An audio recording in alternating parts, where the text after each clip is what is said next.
Good morning, Ram fam, and welcome to this week's edition of the Saturday Spark. Well, if we can give you a little bit of training inspiration for your Saturday morning meeting, let me ask you a question. What do you do when the customer doesn't tell you no? They don't tell you yes either. They just go quiet. We talked about this all month. This is June.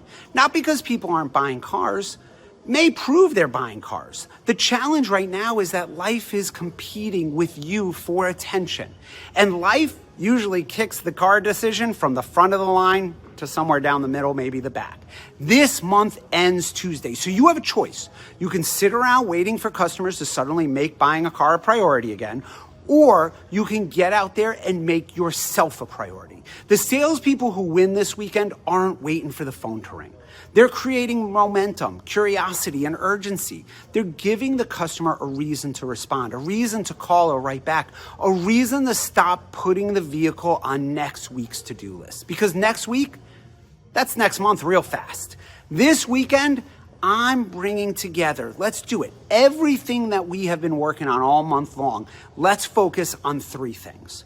Find the why, hook the trade, and give them a reason to come in before Tuesday. That's it.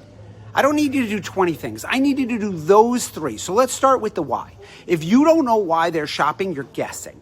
A customer says they want a CX-90. Why do you want that CX-90? A customer says they need the payment under $700. Why do you need that payment under $7? Customer says they need a third row. Why do you need the third row? If you don't know the answer to questions like that, what's driving their decision, you're stuck answering their questions instead of guiding the process and getting the customer to the showroom. The customer's why tells you where to go next.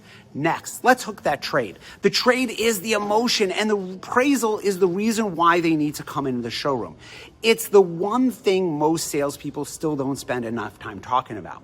The trade changes payment, it changes structure, and it gives you and the customer options. The trade brings the professional into the conversation. If the customer has a trade, I want you getting excited about it, asking about it, building value around it, because price conversations change when the trade shows up. And third, I want you to just give them a reason to come in before Tuesday. Don't check in with them. You're not following up with them. You're not seeing if they're still in the market. A reason, something changed, a vehicle became available, an appraisal opportunity, a special interest rate, a question they haven't considered, a next step, something that moves the conversation forward to getting the customer to touch tile. Because right now, you're competing with vacations, graduation parties, summer plans, and 100 other things that are pulling at their attention. The winners this weekend won't necessarily make more calls. I don't want you to be busy. I want you productive. Productive salespeople make quality calls, send better text messages. They create better reasons for the customer to respond. Managers, I want you listening to calls, read the emails, look at the tests. Did we uncover the why? Did we hook the trade? And did we give the customer a reason to come in before Tuesday? If not, coach it, because June doesn't reward the people who wait. It rewards those who stay relevant and front of mind. The month ends Tuesday. Go make something happen. Get out there and crush it. I'll see y'all next week.